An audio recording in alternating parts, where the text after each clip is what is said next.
আসন্ন জাতীয় সংসদ নির্বাচনে অংশ না নেওয়ার ঘোষণায় ব্যাপক আলোচনা ও গুঞ্জন চলছে পাহাড়ে।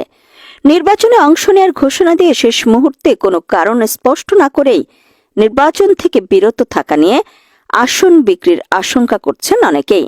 বিষয়টি নিয়ে পার্বত্য নিউজের সম্পাদক ও সিএসটি রিসার্চ ফাউন্ডেশনের চেয়ারম্যান মেহেদী হাসান পলাশ তার ফেসবুকে একটি পোস্ট দিয়েছেন। তিনি তার পোস্টে উল্লেখ করেছেন, চট্টগ্রাম জনসংহতি সমিতি আসন্ন নির্বাচনে অংশ নিচ্ছে না, এ ঘোষণা এসেছে দলের পক্ষ থেকে। এর আগে রাঙামাটি থেকে উষাতন তালুকদার এবং বান্দরবান থেকে KS মং নির্বাচনে অংশগ্রহণের তৎপরতা। গ্রুপের মধ্যে ইউপিডিএফ একটি বৃহত্তম সশস্ত্র গ্রুপে পরিণত হলো। তারা নামমাত্র কিছু একটা অংশ রাজনৈতিক সংগঠন প্রচার করে, মূলত তারা একটা সশস্ত্র গ্রুপ।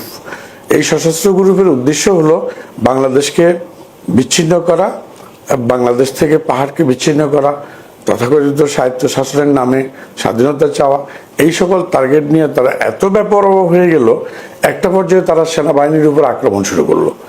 এই সেনাবাহিনীর আক্রমণের পরে অনেক সেনাবাহিনী আহত হলো, অনেক বাঙালি এবং নিরীহ পাহাড়ি মারা গেল, জিম্মি হলো।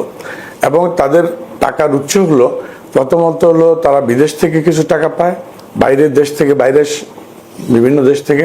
দ্বিতীয়ত তারা পাহাড়ে কিন্তু বছরে 8,500 কোটি টাকা চাঁদা উঠে, এবং যে অস্ত্র এখন তারা ব্যবহার করে, এই অস্ত্র সেনাবাহিনীর থেকেও ভারী অস্ত্র তারা ব্যবহার করে। বর্তমানে তাদের অস্ত্র আসে বার্মা হয়ে, আমাদের প্রতিবেশী অন্যান্য দেশ থেকে এদের অস্ত্রগুলো আসে।